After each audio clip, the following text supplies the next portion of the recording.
The rules. The rules state that a player must raise a baby until it reaches the age of 5. If the player cannot successfully raise the baby until the age of 5, they could potentially lose the baby in one or two ways. One, by death, and two, by Child Protective Services. The objective of the game is to successfully raise your assigned baby to the age of 5. The assigned baby being the randomly selected baby at the beginning of the game.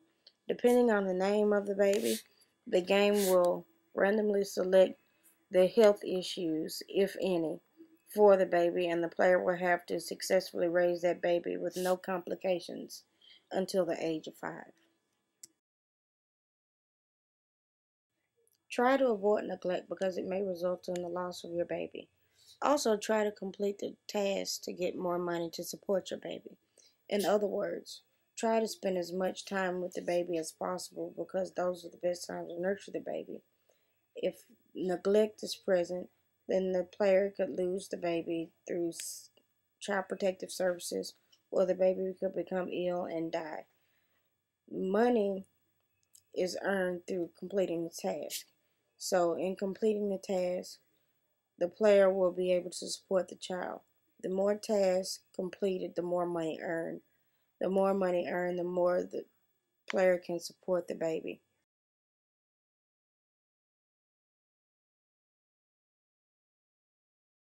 And coming up with the idea to create a game for family and consumer science classes involving everything dealing with raising and taking care of a baby, I decided to research different online games that went along with the skills I wanted to teach through the game. One game in particular is the Making a Baby application on Facebook, and many other kinds of games such as Yoville and Farmville that dealt with time and money management skills. These two games can be found on Zynga.com.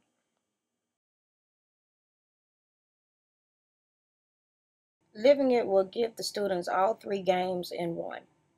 It will also add other realistic elements such as healthy and unhealthy babies being randomly chosen for the player.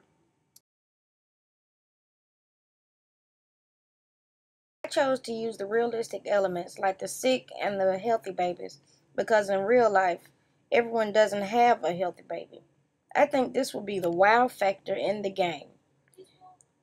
In the learning process, the player will have the tasks that teach about different parenting skills they need to learn. There will also be a section in the baby's information telling the learner about the baby's illness, if any. I have not tested the game because it hasn't been developed, but I think teens will really take to Living It because it is not only on the internet, but is a game. Teens are the leaders of online game usage, so why not create a lesson that involves something they would rather be doing anyway? I don't quite know how the future of Living It will unfold, but hopefully I'll be able to see it, the actual creation that is, finished one day. I think this could be a very revolutionary game in schools and possibly other avenues or venues such as community or teen help centers.